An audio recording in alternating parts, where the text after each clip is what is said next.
So you're looking at Brain Heart World. It's a really cool film. I'd say check it out, and it highlights the number one, I would say, true gateway drug. It's not marijuana. It is pornography. It is destroying lives. Linked after I do this little intro, you will see a brother's great video that he put together all about pornography, some of the history of it, who's behind it, and how it's just really causing massive amounts of destruction to people. You know, statistically, every day over 200,000 Americans are classified as porn addicts. 40 million people regularly visit pornography sites. 35% of all internet downloads, that's over one third, are related to pornography.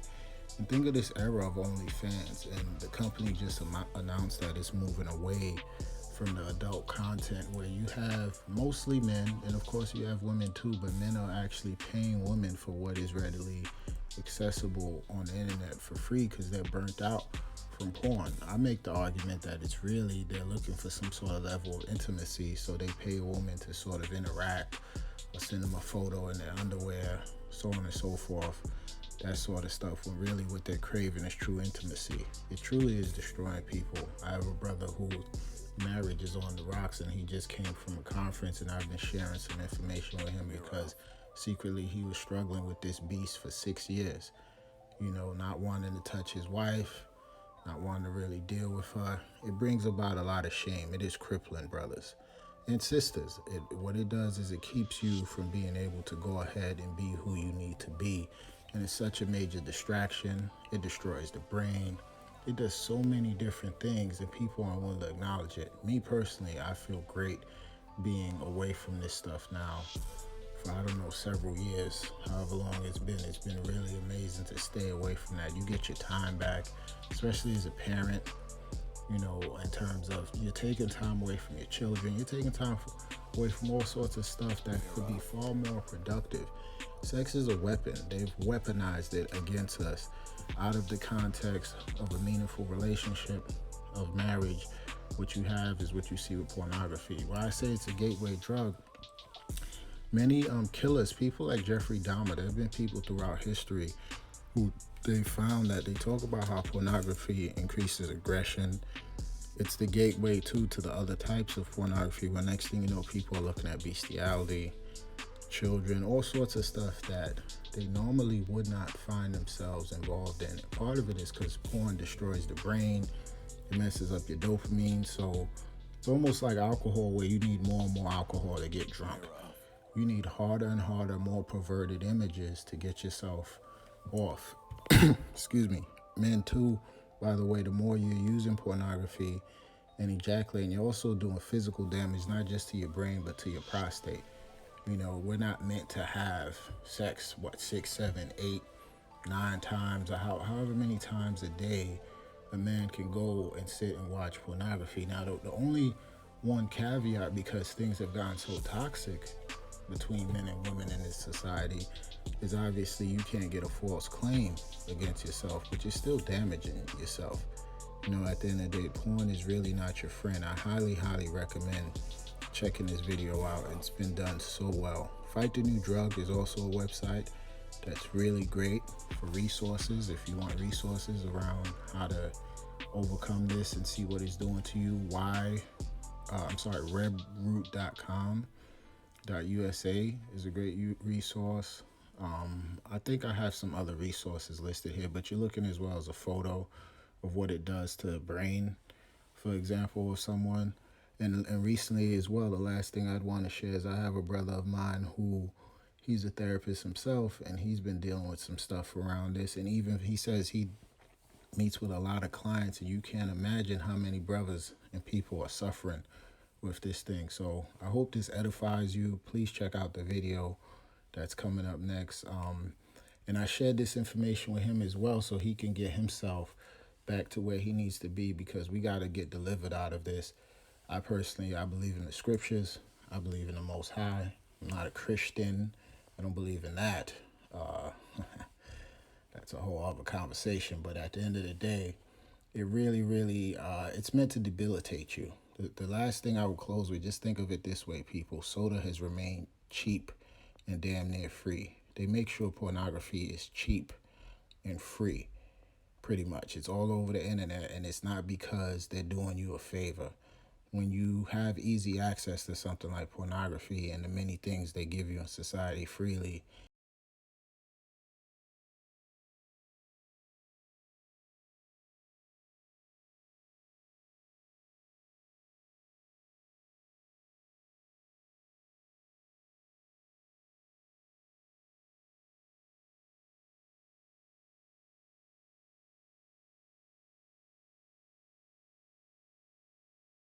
For I say unto you, that whosoever looketh on a woman to lust after her, hath committed adultery with her already in his heart.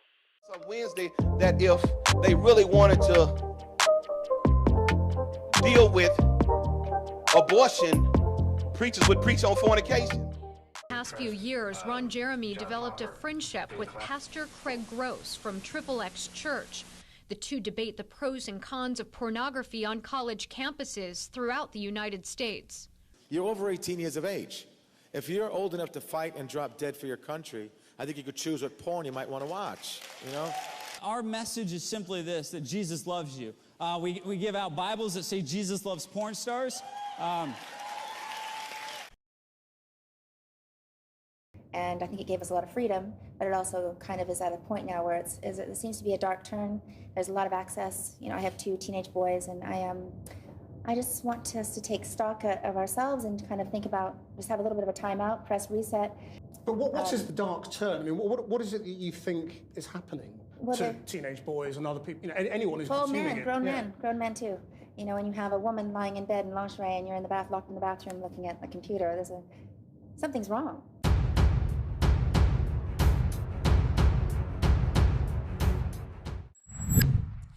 Okay, I guess that's for you, Rabbi. In my opinion, pornography is just a symptom of a much bigger issue.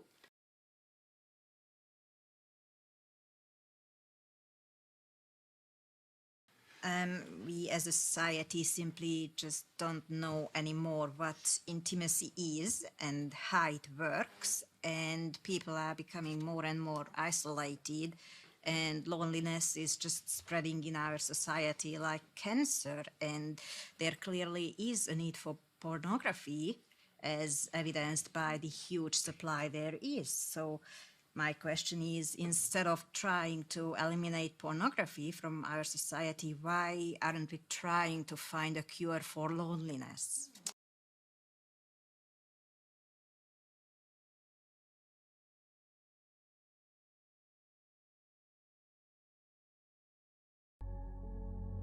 While presenting information to the U.S. Senate, scientists describe pornography as similarly addictive as crack, and pornography addiction has been identified by scientists to function nearly identically to drug addiction.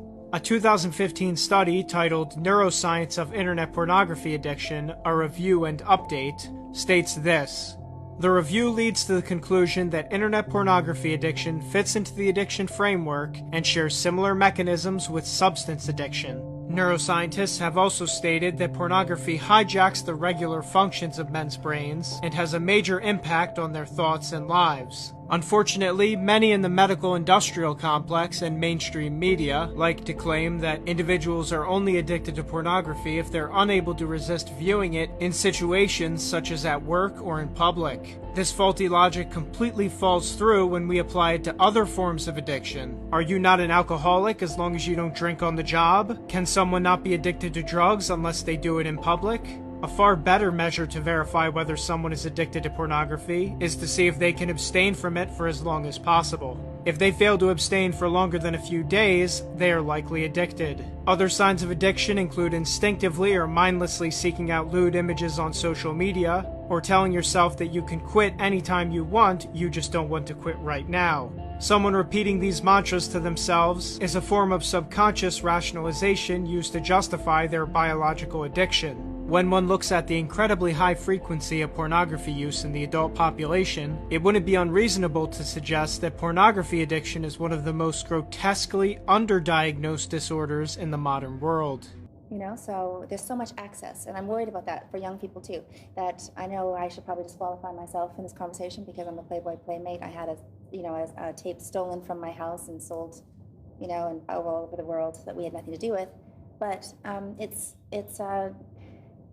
people need more and more to get aroused, I feel like, and I think it's leading towards violence against women, rape, child abuse. I really think it has something to do with that, and I think that we really have to start just thinking about what we're doing as people, how we're imprinting ourselves, what we're watching, what we're doing, what we're eating, what we're wearing. It all builds our character, and it's really important to just have the conversation. Rabbi, what is it you want to do? Because the genie's out of the bottle now. I mean, you can't Right. stop the porn industry, can you?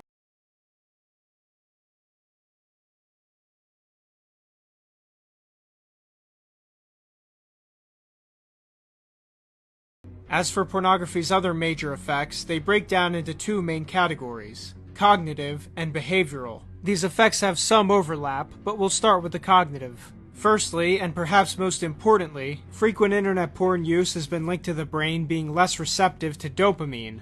As psychiatrist and psychoanalyst Norman Doidge writes in his book, The Brain That Changes Itself, although people's brains are fully developed by the age of 25, they continually change and grow throughout your lifetime. The brain physically adapts to new knowledge and lifestyle choices, including bad habits, by rewriting itself and forming new neural pathways and erasing old ones. This is known as neuroplasticity. Our brain's neural pathways are reinforced via regular usage. As someone uses internet pornography on a regular basis, the brain is receiving continuous, extreme blasts of dopamine that required little to no effort to achieve. This in turn makes it less receptive to the chemical. As a result, other research has linked frequent internet porn use to hypofrontality, which destroys your memory and is associated with ADHD and depression, and some research has even linked it to the loss of the vital brain tissue, gray matter.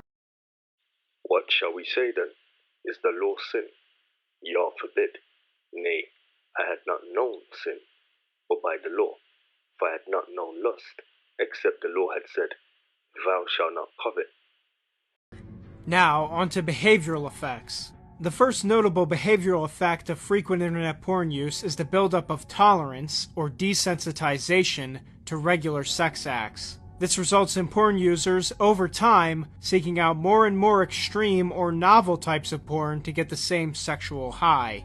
In a study by two American professors, titled, Does Deviant Pornography Use Follow a Gutman-like Progression?, it was found that the longer individuals had used porn in their life, the more likely they were to deliberately seek out child pornography or bestiality. This is in part due to the aforementioned overstimulation of dopamine to the brain that's caused by pornography use. There is also evidence that suggests that some people's feelings of homosexuality and transsexuality can be linked to porn-caused desensitization.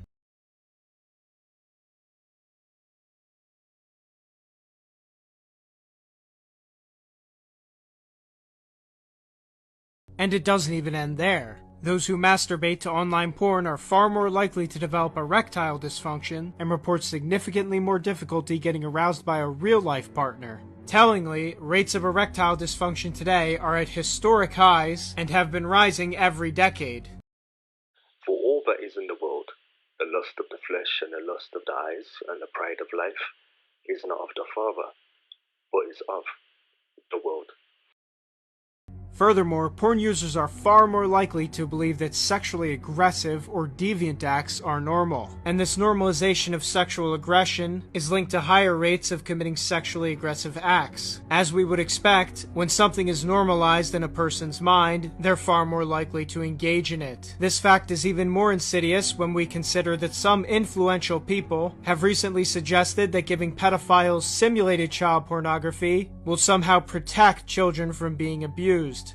So let's start with, I think, Mike, maybe you're the best one for this.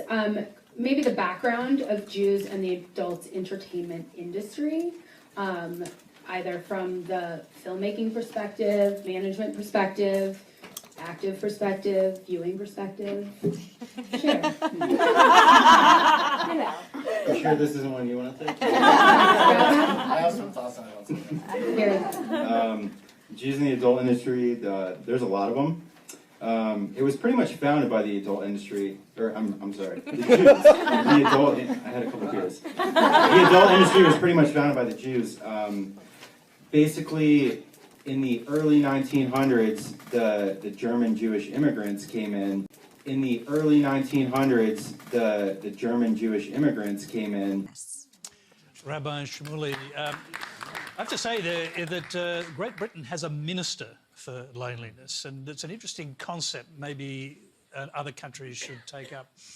Well, it's one of the reasons, getting back to this issue of celibacy, the very first thing that the Bible says is bad is that it is bad for man to be alone. And that's the beginning of Genesis. I completely agree, but how is pornography possibly compensation for real human company? The exact opposite is true. Pornography is the living degradation of women. It trains the male mind to see a woman as a means to an end. It makes women into the walking embodiment of a male erotic fantasy. And it leads to disrespect because it means that women exist to fulfill those erotic fantasies. I actually think that it does a serious toxic harm to how men view women, and it makes them very objective about women. They gravitated towards the porn industry because it's like kind of the seedier cousin of the Hollywood industry, which had already been controlled by the Jews. So basically back in, the 1960s, 70s, it was founded by people like Danny Mamet and Danny Skura. And then later in the 80s, the godfather of the modern day porn industry, his name was Ruben Sturman.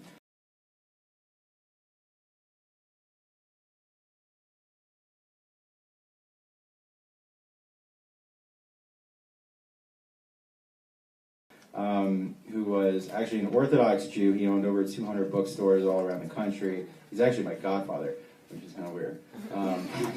So back in the 80s, the only way you could get pornography was to go through someone like Ruben Sturman, and he controlled, all of his stores and all the stores that he didn't own. They actually had to pay him a tax to carry his product, and he was the only place that you could get product from, peep shows from. And later, what the Jews did was they created the manufacturing side, which is the replication, the printing, because back in the day, if you wanted to make a VHS or a beta tape or whatever, you couldn't go down to Kinko's or any mainstream printer and be like, I want to print, Gang Bang My Mom #3 or something. Yeah, no, I promised I would. Yeah. That works too. Rabbi, what is it you want to do? Because the genie's out of the bottle now. I mean, you can't stop the porn industry, can you? No, on the contrary, because we're not trying to impose anything from above. We're trying to get people to express what they really want. People want two things: passion and intimacy. They want relationships that are both hot and heavy, but also create closeness and a sense of removing aloneness. Now, anyone who's watching the presidential election in the United States can't help but be disgusted by the accusations of this candidate, this former president.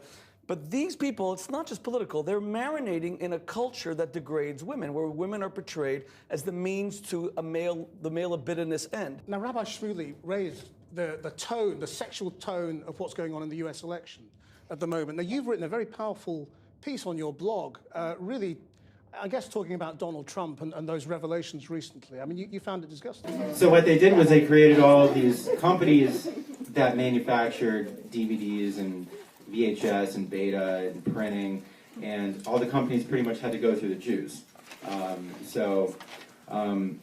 Ruben Sturman, actually, eventually he died in prison.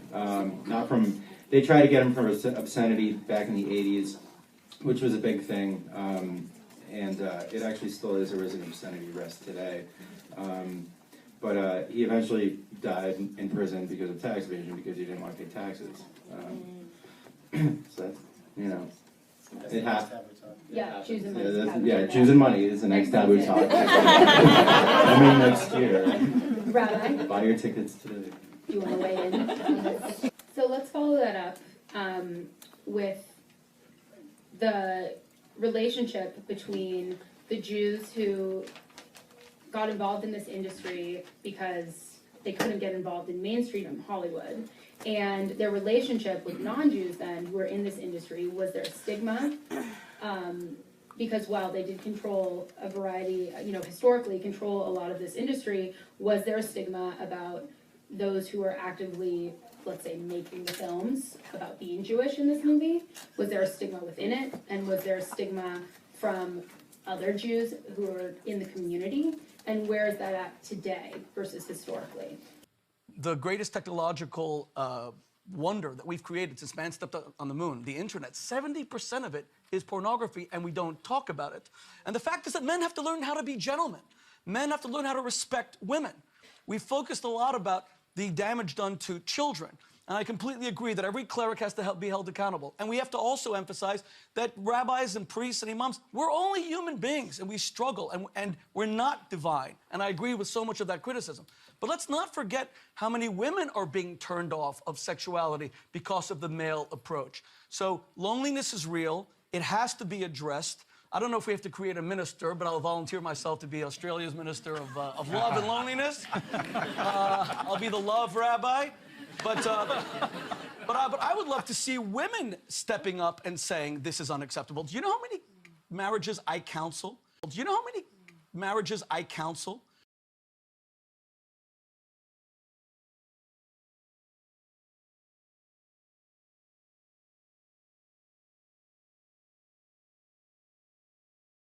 Finally, we need to talk about porn's connection to divorce. Many believe that pornography somehow helps marriages, but the numbers reflect anything but. Around 60% of divorce cases report that pornography was a significant issue. Further, research has found that porn-free relationships have higher levels of commitment and lower levels of infidelity. The conclusions were that pornography can encourage an individual to seek adulterous activities regardless of whether they're happy or satisfied in a relationship. Now there's a few other pornography myths that are worth debunking. No, masturbation does not reduce your chances of prostate cancer. The studies on that subject are contradictory at best, with some even finding higher rates of prostate cancer in frequent masturbators. If you're actually trying to reduce prostate cancer, proven methods are having a healthy diet. No, the availability of pornography is not why rates of crime have decreased. As was previously mentioned, pornography increases feelings of sexual aggression, not lowers them. Further, we can look at the so-called golden age of pornography to see this. During this time, between 1969 and 1984, pornography experienced unprecedented exposure and commercial success, and during that same time period, U.S. crime rates rose to extreme levels. Let me just answer that question, Rick. Back in the 70s, the majority of the male porn performers were Jewish, and the majority of the female performers were Roman Catholic. And if you look at the names from like the classic porn stars, you got Ron Jeremy, which isn't really Jewish, but you have Herschel Savage. Is that his real name or his porn name? That's his porn name. Herschel was his porn name? That's not the one I would pick. But that's the next question. Porn names. But it's kind of funny because those guys came into the industry, and I actually asked a couple of them because I asked Ron Jeremy, and I was like, why did you guys, decide to go into the porn industry? Like, what was it that drew you? And besides, like, the obvious, they were like, I got to f Roman Catholic chicks and fulfill every fan. I'm sorry. No, it's okay. You're okay. Okay, you'll know. And to fornicate with Roman Catholic chicks and fulfill like every fantasy that every Jewish boy has ever had. Where there is a living, breathing, beautiful wife naked in bed while her husband is online looking at fictional images of porn. And of course, porn only works in great quantity. It no longer, Playboy, all these magazines were killed by internet porn because there's only one woman. If you click internet porn, tens of thousands of images suddenly arise, or so my friends tell me.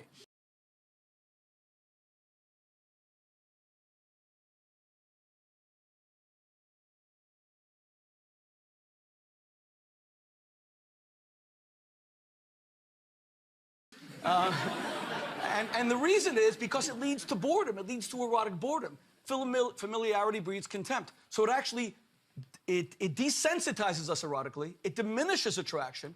It degrades women.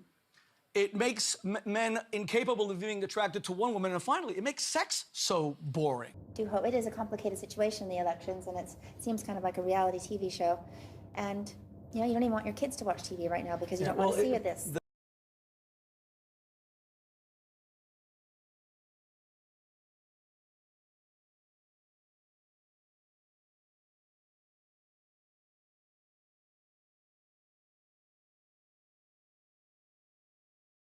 Do hope it is a complicated situation, the elections, and it seems kind of like a reality TV show.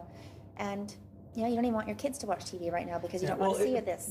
So I think the Jewish performers, they've always been really prevalent in the industry, and even now Ron Jeremy is still, you know, like one of the most well-known performers. James Dean, Joanna Angel, Daphne Rosen, there's a bunch of them. The business side is still controlled by Jews. You have Steve Hirsch, who runs Vivid. You have Steve Orenstein, who runs Wicked. You have me, who runs the biggest porn company in the world. I'm what? You're a supporter of his, aren't you? No, I'm not. No, I thought you were. Sorry. No, I appreciate that he's a strong supporter of Israel. I'm Jewish. But no, I've condemned his comments. They are deplorable. They're disgusting. They're vile. You can't speak that way about women, and you can't speak that way about minorities.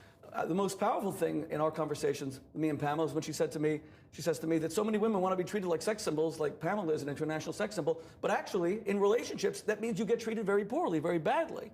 Because porn uses just a few formulaic sexual devices that are always the same.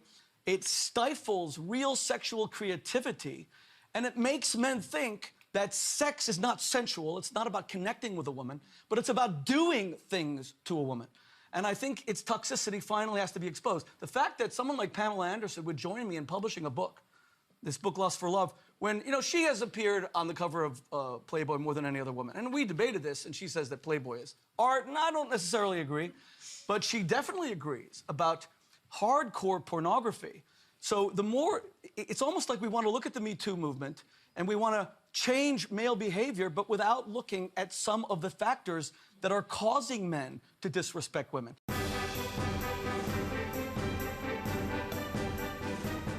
He's the most famous porn star in the world. Jewish-American actor Ron Jeremy also holds the Guinness Book of World Records title for most appearances in adult films.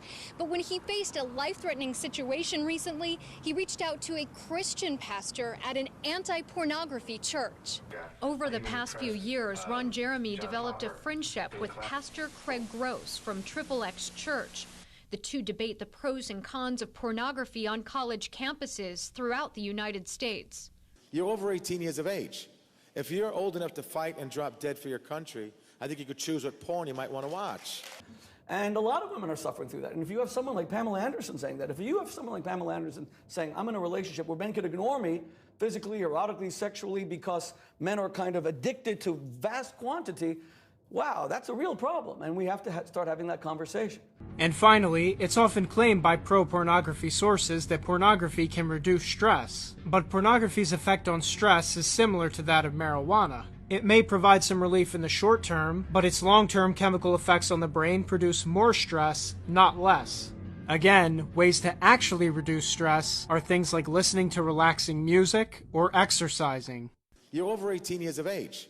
If you're old enough to fight and drop dead for your country, I think you could choose what porn you might want to watch, you know? Our message is simply this, that Jesus loves you. We give out Bibles that say Jesus loves porn stars. Second, all the business owners are pretty much Jewish or have Jewish ties or at some point worked for a Jew in the porn business and getting their start. So, I forgot what the question was, but I hope I answered it. You did. Okay. Yay! No, but it's a huge debate right now in that community. Improvement to make. So finally, it's time to speak about what can actually be done to stop this porn problem that's plaguing our civilization. Fortunately, there is some bipartisan agreement that pornography is a problem. The most recent Gallup poll that measured people's moral views on pornography showed a strong majority who believe it's morally impermissible. Unfortunately, with the way the United States government works, this issue is still in the hands of the Supreme Court. As long as they continue to view pornography as so-called free speech, it will be incredibly hard to pass legislation against it. Now you might be thinking that the courts have too much power, and that this undermines the will of the people and the other branches of government. And you'd be right. Judicial supremacy is one of the worst things to happen to the United States. However, regardless of this, those who know the truth about pornography should continue to raise awareness, and to make sure that as many people as possible, especially those in positions of power, know these truths and are pushed to take action. Who knows, if every Supreme Court justice saw this video, perhaps they would reconsider their view of pornography, and thus make rulings accordingly. One thing is certain though, as long as this problem continues unaddressed, our civilization will continue its downward trajectory, and the lives of hundreds of millions, potentially billions, will continue to be negatively affected by porn. Those who say that banning pornography wouldn't have much effect severely underestimate the impact that having legal penalties for pornographers and shutting down their mega platforms would have. If these things were done, you'd find that the pornography industry would dry up very quickly. The final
Thank you for watching Thoughts Camera Action. Before you go anywhere, don't forget to click subscribe.